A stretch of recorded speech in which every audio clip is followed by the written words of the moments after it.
I'm Amy Jo Martin. Welcome to the Why Not Now show.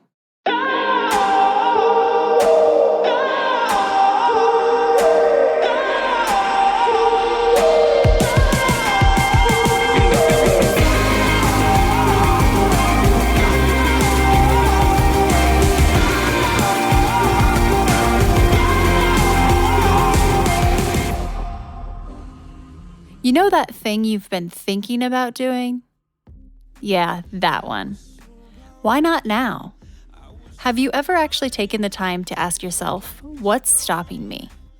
Let's talk it through. This is your chance to give that idea the attention it deserves and take action.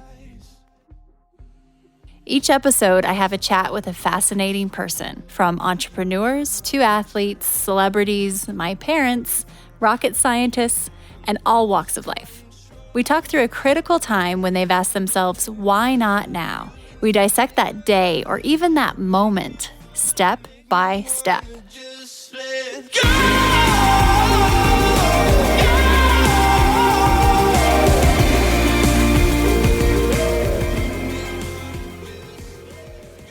Hi, everyone. Quick favor before we dive in.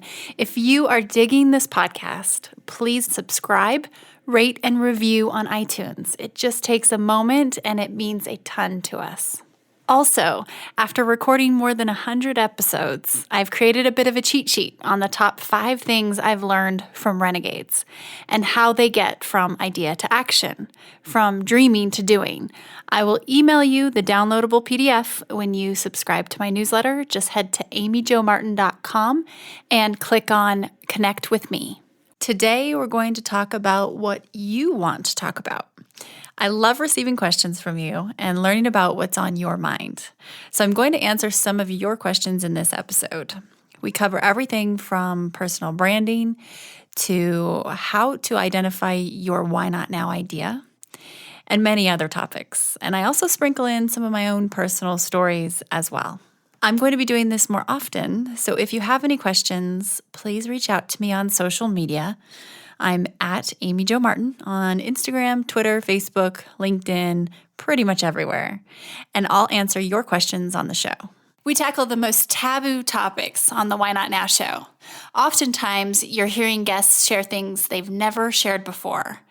In the spirit of things we don't typically talk about, you should know that the Why Not Now show is supported by Poo-Pourri. Yep, the original before you go toilet spray. It's magic. My friends at Poo-Pourri have literally taken the smell out of you know what. This pure blend of essential oils stops bathroom odor before it begins. Visit poopourri.com, and Why Not Now listeners get 20% off with code WHYNOTNOW. That's all one word. Also, you can now get Poo-Pourri at Target. We all seem to know someone who's about to have a baby. And the question is, what do we get them as a gift? Do we really go to that registry and scroll through those sometimes boring items? Or do we wow them with something different and unique? I have a solution for you. It's called Baby Beats. Baby Beats are one-of-a-kind songs created using the recorded heartbeat of the baby in utero. The song is coupled with a video that includes photos of the expecting parents and their journey to parenthood, and then it's delivered to you in a cute little wooden box with a USB drive inside. It's adorable. Baby Beats are a great solution for baby shower gifts, or even for announcement videos for the expecting parents themselves. They can share these on social media, and it's really unique. If you are interested in Baby Beats, head to yourbabybeats.com, and you get a 25% discount as a Why Not Now listener. So at checkout, enter in Why Not Now as your coupon code, Why Not Now, no caps, and you get 25% off. Head to yourbabybeats.com. Okay, here we go. First question. How would you find inspiration if you are a complete solo act? What would you do in your why not now moment if you had no real support that understood what you're doing? So great question. And the first thing that pops into mind is that any time you innovate, whether it's for your business or you're innovating yourself, adversity will follow. trust me on this. Adversity is like this pesky little cousin or sibling that is always there, like a shadow right there, because you are doing something new, right? And it makes people uncomfortable. As I think about this situation, a lot of personal stories in my path from my journey come to mind. And there's one specifically that I'd love to share with you. But before I do, I think it's also important to look around in this situation. So if there's something that you've been wanting to do, that you feel very passionate about, and that you find a lot of purpose in, that you feel like your skill is aligned with, then the people around you, if they're not quite seeing that or understanding that, maybe they just don't understand quite yet that that's how you feel. Or maybe you want to look around and really take a second look at where you're spending your time and who you're spending your time with. There's a saying that a friend of mine once told me, and I'm pretty sure she got it from like a Hallmark greeting card or something, but she said, people come into your life for a reason, season, or a lifetime. And if those people around you aren't supporting you, you might not spend as much time with them. And if they're family members and you really feel like you don't have that choice, then I have some other thoughts for you too. But being intentional about who your 3 or 4 or 5 people that you spend the majority of your time with is huge, because that mirrors back who we are. And the other thing is, there's someone out there, there's a group of people out there that will get it, that will understand. So you just need to find them. The more you do that thing that you want to do or pursue, the more they'll show up. But you have to take that first step first. And something that one of my mentors said to me, Tony Hsieh, the CEO of Zappos, and he said this actually on this podcast. He said, be unapologetically true to yourself and your tribe will find you. It's like you don't even have to seek. They'll just it's like a magnet. They'll be attracted to you. So the more you do that and the more you live in that zone, the more that they'll be attracted. So this reminds me so vividly of a situation that I was in. And it was 2008. I was working for the Phoenix Suns, and I was experimenting with social media. I was working as the director of digital media and research for the NBA team. And there was a lot of misunderstanding. There was a lot of fear. There was a lot of uncomfort around social communication because it was new and nobody knew what to think of it. There weren't any rules yet. And I had just started helping Shaquille O'Neal learn how to tweet and started building out these strategies for him. And it started to make news, big news. And this sounds all great, but actually what was happening was I work in the front office in marketing. And a lot of my friends that I had there as coworkers and my bosses, they were not super excited about this because it was a new space. I was stepping outside of my swim lane and doing things that I wasn't really hired to do per se. And there weren't any rules. And there was a lot of wondering, are you stepping on my toes? Where should this new social media thing reside within the company? Should it be in the creative department? Should it be in marketing? Should it be in marketing partnerships?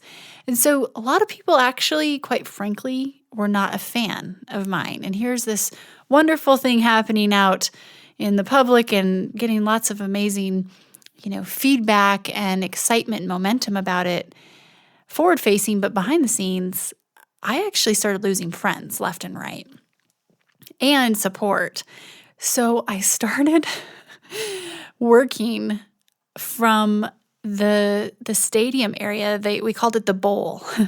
So at the Phoenix Suns, the front offices are at the same place as where the arena is and the same place where the locker room and the practice court are, which is sometimes uncommon. And I would take my computer, my laptop, it was like this PC thing, into this area and work from one of the empty seats, thousands of seats in the arena, because I felt like nobody liked me. And what I was secretly doing was doing my work, but also scheming, how can I start my own business? Because I think it's time that I move on.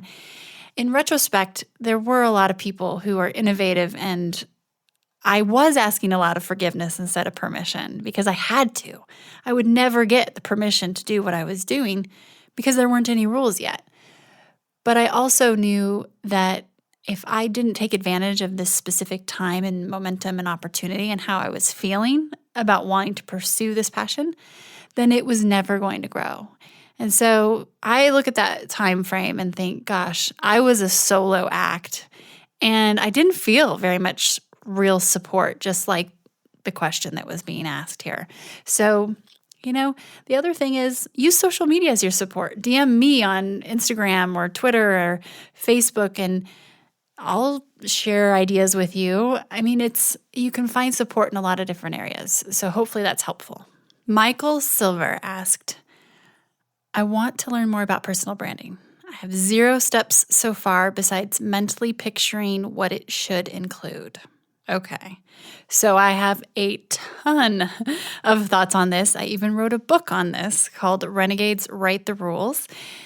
And, I think personal branding, first of all, just that term has really started to get on my nerves a bit because as someone even who used to promote and helped really launch some of the biggest personalities in the world on social media, I used to all day, every day, talk about it and endorse it.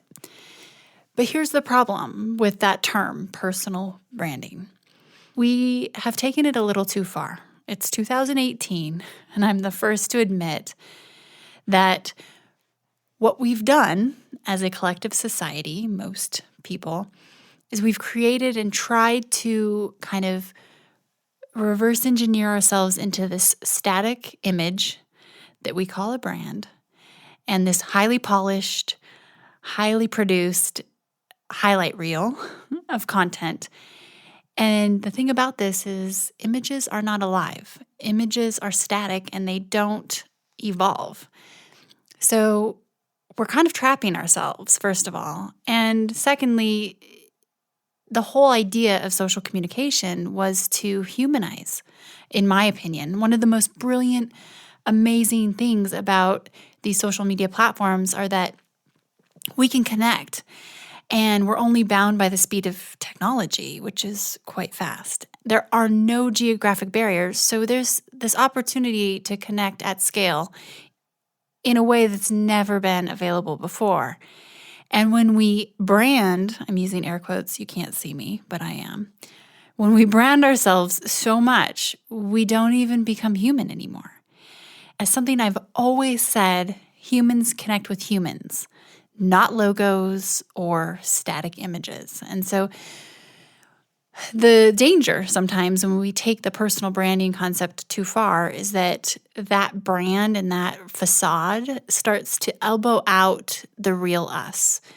And as someone who learned this the really hard way, that can become a big problem because you start to lose your identity a little bit. In my case, I know I did. So what do you do? Where do you start, Michael? My first piece of advice is for you to identify your value. And that is because the golden rule of social communication is to deliver value when, where, and how your audience wants to receive it. So what does that mean? How do you identify your value? Well, you have to really start to think about what you are uniquely qualified to share. And it doesn't mean that you have to be an expert in some sort of category necessarily. But it is important to think about what unique value you offer in terms of maybe it's education and you're sharing information with people that will help them learn and grow. Maybe it's exclusive content that only you have access to. Maybe it's you're funny. Maybe it's comedy. Comedic relief into someone's day. It could be reciprocation. So think about all these different types of value. And then the other key thing, and this is at like the meta level, there are all types of tactics when it comes to social media. But if you take it up to 30,000 feet and you're thinking strategically, one of the things that is super important is you want your following, your audience, to connect with who you are, not what you're doing. So what does that mean? For example, let's take Dwayne "The Rock" Johnson, arguably one of the most successful people on social media out there. So when I was working with DJ and we launched his presence, which didn't happen right away, by the way, because at first he told me, I'm a private man. I don't want to share anything. And eventually I get a call down the road and he was ready.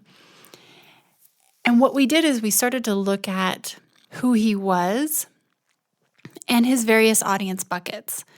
So if you think about someone like Dwayne "The Rock" Johnson, he has a lot of potential targets, right? So he has done everything from kids' movies, Disney, The Tooth Fairy, to the shoot 'em, fight 'em up types of movies. I might be saying that wrong, but whatever it's called. You know, the G.I. Joes and the crazy The Rock movies. But he also has his fans from WWE.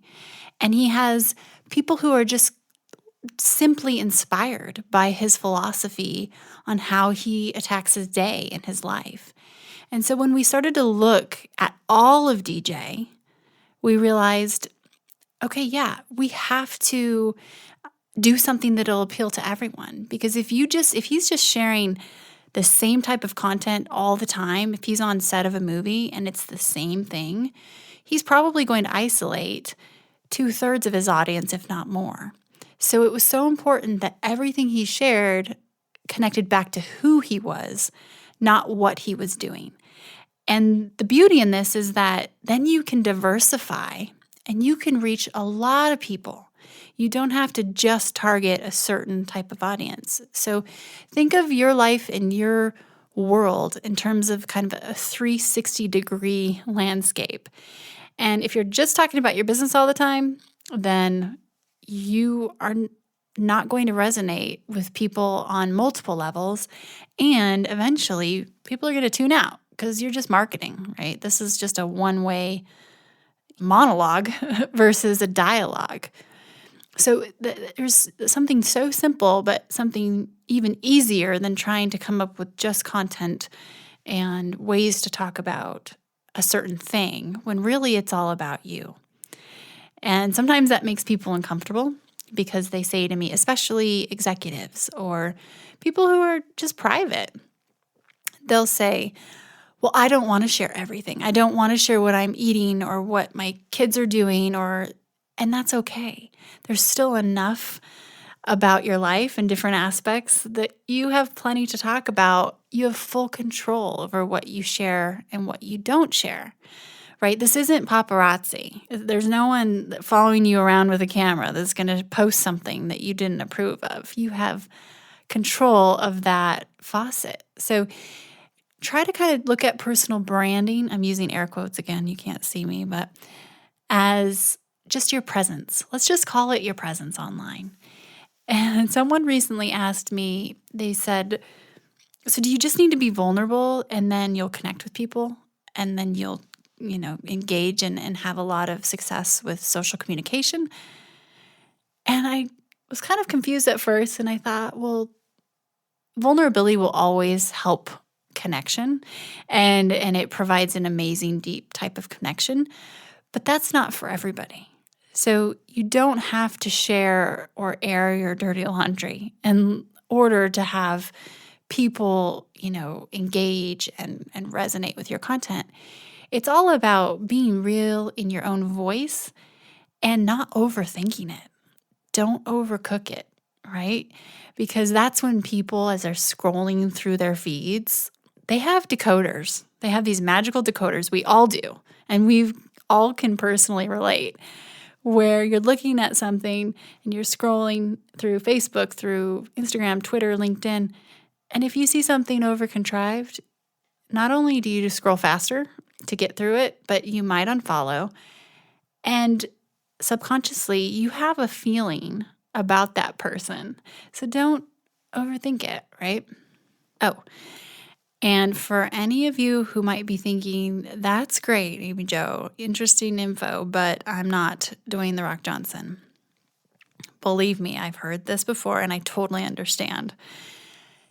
I have used the same exact strategies and philosophy that's in Renegades Write the Rules, the book, with my mom, who has a small B&B lodging company and wedding venue business with all types of businesses, individuals of all types of sizes. So this isn't just for celebrities. And I use that example because sometimes it's more interesting for people to hear, but also I think it just allows you to think in terms of big picture. You could go to at the Rock feed on Twitter or Instagram right now and see exactly what I'm saying. So don't take that as, oh, well, that's not me, because actually these principles apply to all of us. I think it's important to remember too that the world of social media, this space is alive. It moves real time. So to us, as we're posting things and we're figuring out what value we have and what we can do, it's all an experiment. So give it a try, and I guarantee it's not like this is a billboard that's just going to be sitting out there and everybody's going to be staring at, or a newspaper ad. This is moving so quickly through people's lives, if it even reaches, as many people as you'd like, because the algorithms are so, they trump everything. Don't keep yourself from getting started because you have kind of writer's block. Just start. And it starts to unfold. And if you're not having fun, you're doing it wrong. That's the key. There are times lately where I'm really annoyed by social communication.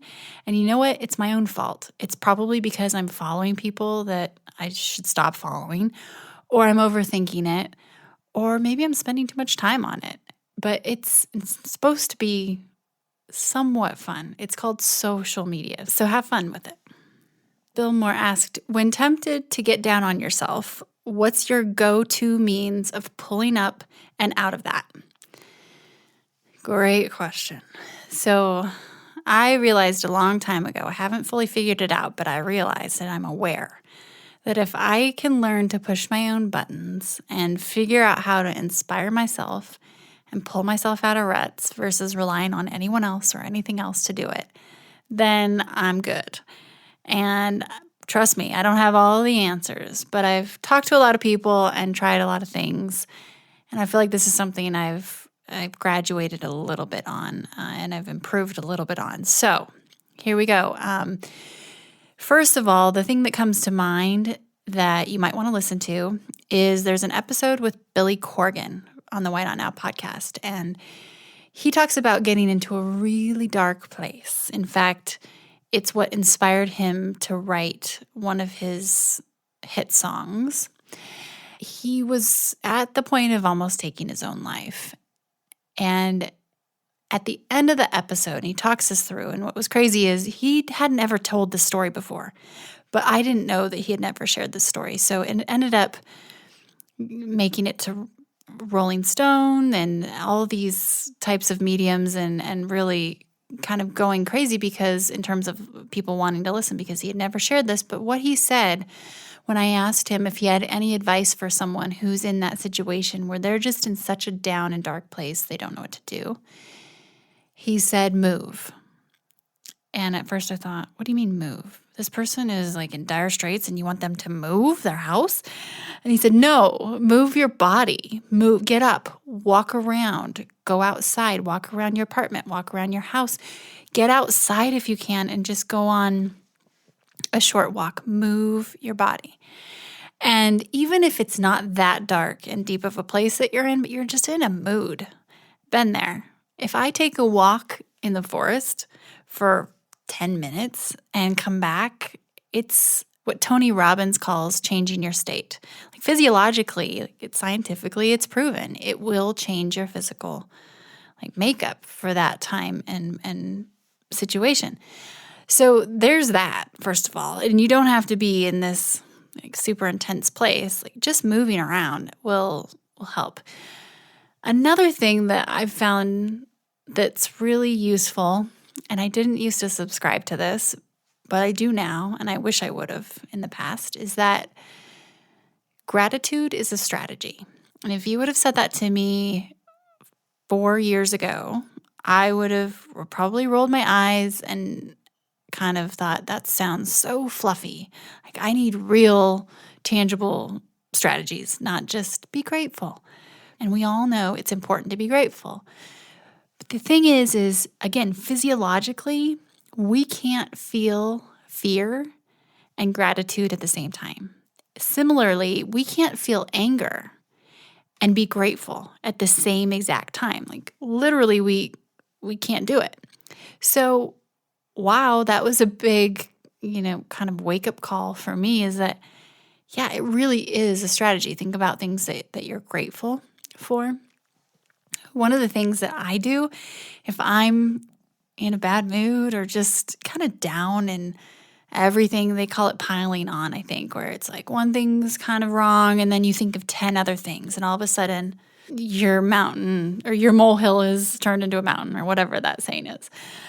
I will hop online, whether it's Twitter or Facebook or Instagram or LinkedIn, and I will say, I have a few extra minutes. Is there anything I can do to help you? And what's kind of selfish about this is that it is a guaranteed way to put me in a good mood. Because, again, back to science. I like numbers. I like to know that there's some sort of proven aspect to things. This is the science of serotonin. Serotonin works like this. You do something nice for me, you get a hit of serotonin, and so do I as the recipient. Well, here's the kicker.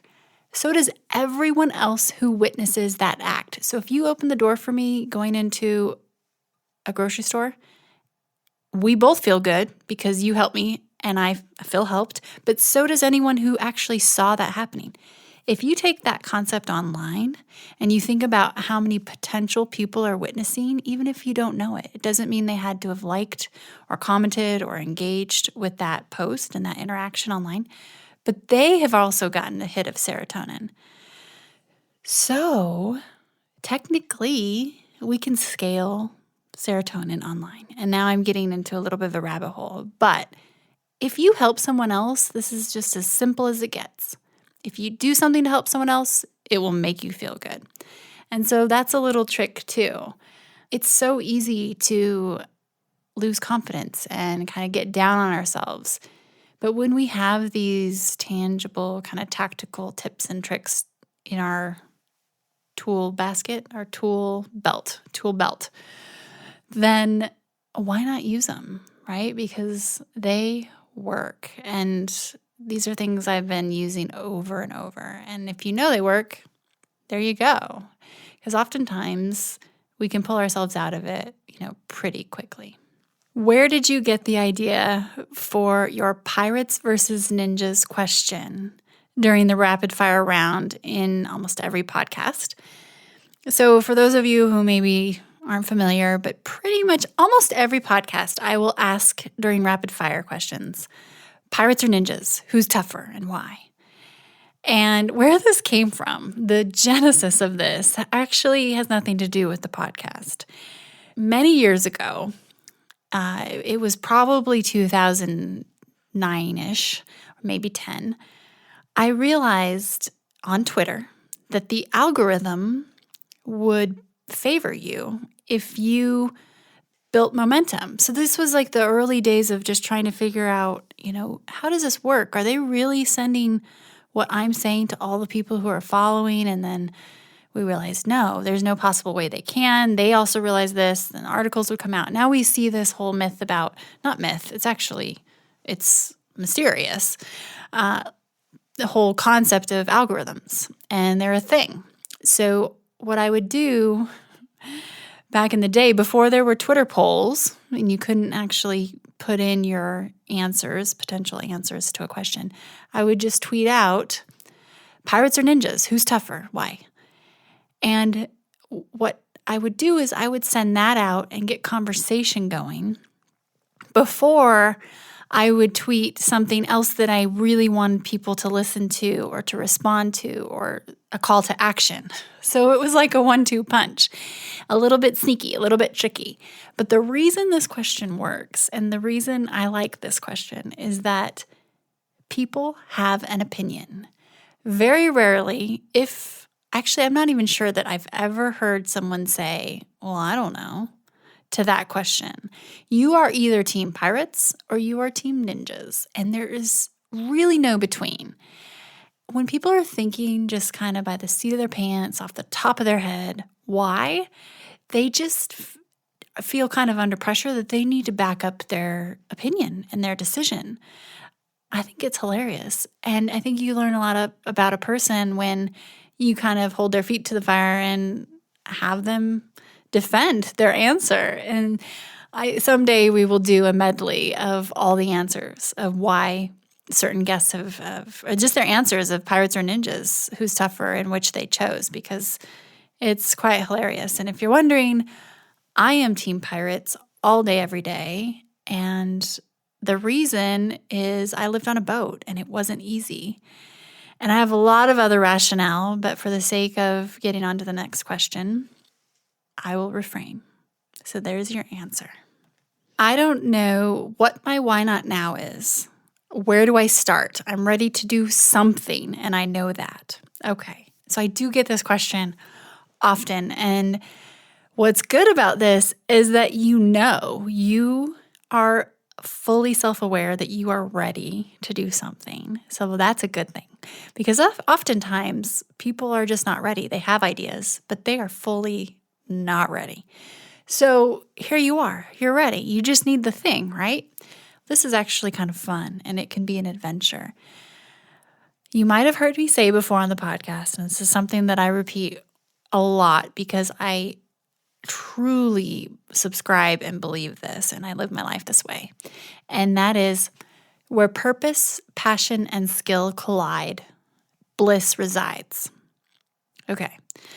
If I would have come up with that little phrase again 5 years ago, I would have thought it was the most fluffy sounding, silly thing, and I would have probably rolled my eyes.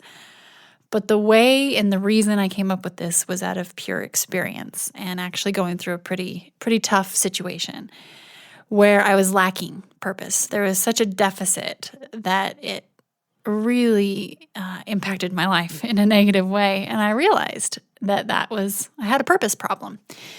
So where purpose, passion, and skill collide, bliss resides. If we can live in that intersection, if we can identify that intersection, then we're good for a while. And the reason I say for a while is because it's a moving target. If you think about it, your passions fluctuate. What you were passionate about 20 years ago, 15 years ago, 5 years ago, maybe even 2 months ago or yesterday may be different than what you're passionate about today. However, if you start to just get out a piece of paper and have 3 columns, purpose, passion, skill, and I've done this so many times with so many friends and people that are coming to me saying, I need to change. I'm not doing what I love. Start there. Start listing, just stream of consciousness, just start listing what you find purpose in, what gives you purpose, and just write. This isn't your plan. This isn't your strategy. This is a starting point. What are your passions? What are your hobbies? What are the things that you love to do? Things that when you're doing them, you lose track of time, you're in total flow, and it's just bliss, right? Start listing those. They could be so random. Anything from gardening to spending time with my dog to who knows. Just write it down. Then the next category is skill. So start writing down what you're good at. And don't be so humble that you're just questioning yourself when you get to this column. And if you can't get through this portion of it, start asking people that are really close to you, around you, and saying, what do you think I'm good at? Once you start listing this stuff down, just start thinking about where they might intersect. Is there a way you could start to blend these things and get really curious about where you might be able to overlap a little bit of one and a little bit of another. This doesn't mean this is your lifelong strategy and path. This is the experiment process. This is the experimentation process. So starting there and getting really curious and being open-minded, what that does is it opens up your awareness to these things. And you'll be thinking about it when you don't even realize you're thinking about it. And when we start to do that, we start to meet people and pay attention to things that weren't on our radar before. So that's a really good place to start. One of the things that I think is a bit of a misconception is that when people make leaps, when they decide to jump from what they're doing now to what they did next or what they want to do next, it's just one quick leap. And that's not usually the case. It's usually pretty gradual from what I've experienced. And there's kind of that myth of, oh, it's a clean break.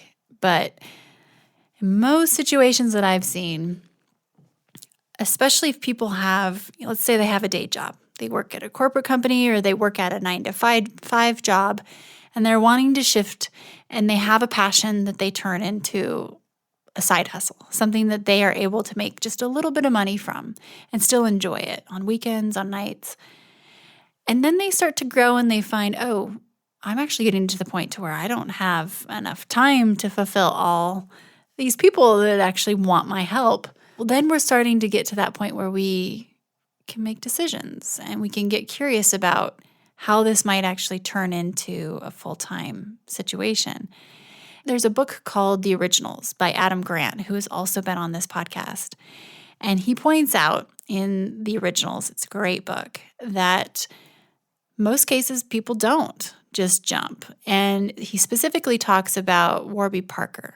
And the founders of that company held on to their day gigs, their comfy corporate jobs, for as long as they could until they finally realized they had to make a change and full-time focus on their startup, which became wildly successful.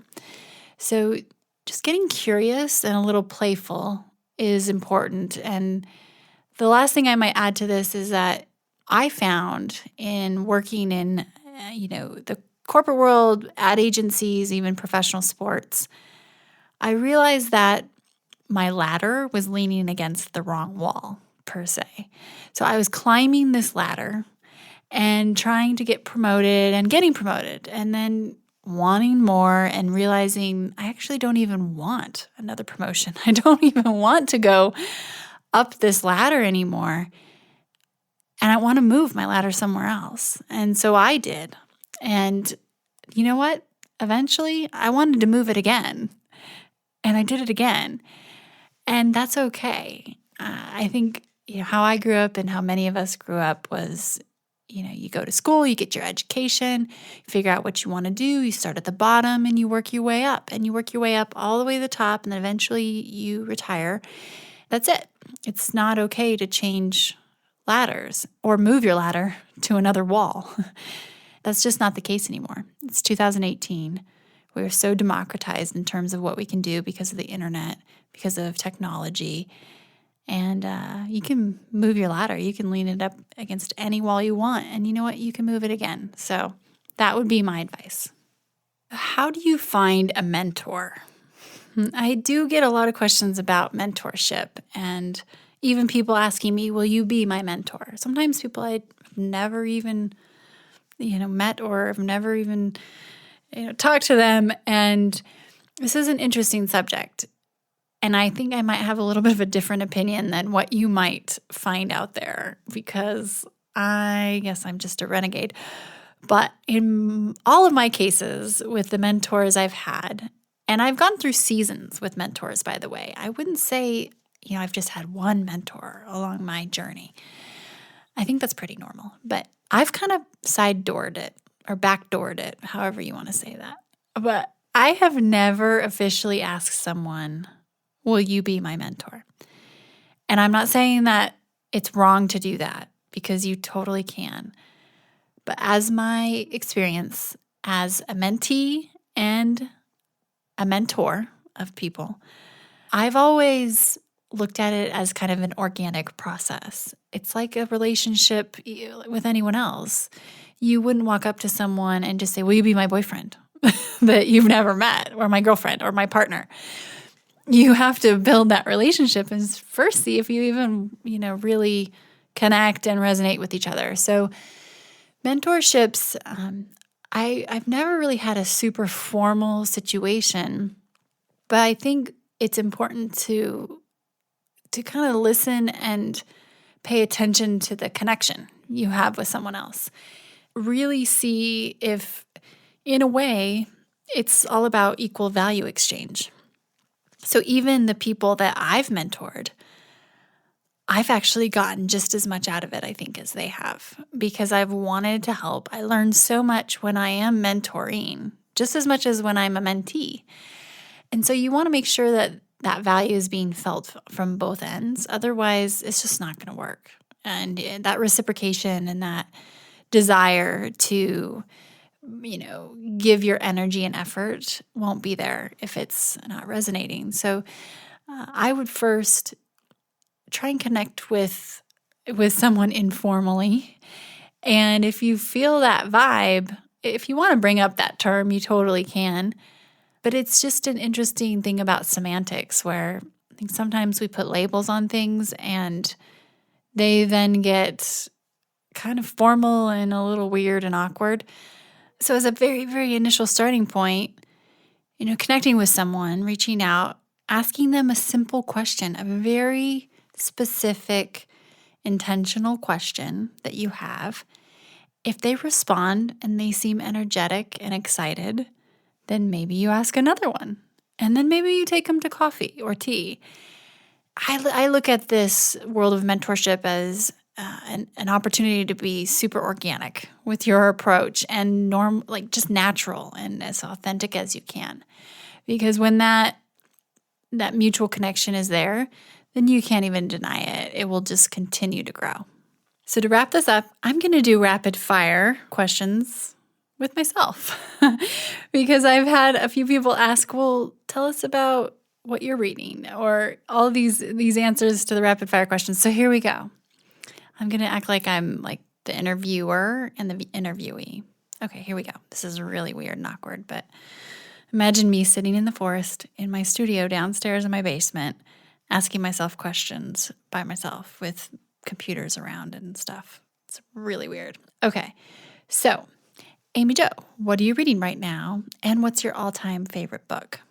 Oh, I'm so glad you asked. My favorite books to come to mind are Where the Wild Things Are by Maurice Sendak and Man's Search for Meaning by Viktor Frankl. Wait, I thought I actually knew that somehow. Next question. What keeps you up at night?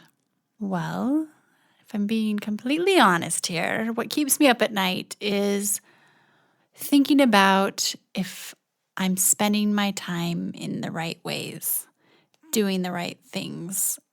And when I say right, I think what I really mean is in the most impactful ways. So really kind of analyzing and auditing where I'm spending my time and what I'm doing and how I'm spending it. Because I just want to make really good use of it. Good to know. So next question, pirates or ninjas? Who's tougher and why? I'm so glad you asked this because it's one of my favorite questions, and that is for sure pirates. When people hear this question, sometimes I think they get confused, that they think who would win in a battle. And that is different than who is tougher. Pirates are definitely tougher. They live out in the middle of the ocean. I've spent time in the middle of the ocean. That's a very scary place to be. And it's not easy. Pirates are tougher for sure. I could go on and on and on, but I won't. And final question, what advice would you give to your younger self? What advice would I give to my younger self? So I would tell my younger self, you are enough and ease up. I feel like a lot of my life has been spent trying to prove something to myself, prove something to someone else. And there's been a little bit of a chip on my shoulder, just trying to press from a place of proving and showing that I can do something. And A, it's not a good look, but B, it's not necessary. It's actually energy kind of spent and allocated towards something that really doesn't matter. So as I'm learning to let go of that, things actually get a lot easier. And when I say ease up, I just mean It's so easy to push and really force things when you want them to happen. And I've found that, sure, sometimes you can hit home runs when you do that and you really just push. But in most cases, when I ease up and let things happen, not only does more happen, but it's a much more enjoyable experience. So ease up, sister, is something that I catch myself saying to myself all the time. Whether this is the first time you've listened or if you listen to every episode, I want to say thank you. And if you like what you heard, please share it with a friend. If you're listening on the Apple Podcast app, it's super easy to share. Just tap on the 3 dots in the bottom right-hand corner, and an option will appear that says Share Episode. You can text a friend the episode right there. Super simple. And that's it for today. Thanks again for spending time with me. I'll see you next week.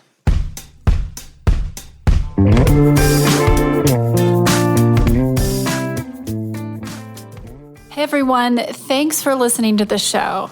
Hit me up on social media to let me know what you think. I'm at Amy Jo Martin on Twitter, Facebook, Instagram, and LinkedIn. And I want to hear your Why Not Now moments so I can share them on the show. Just send me a note to whynotnow@amyjomartin.com.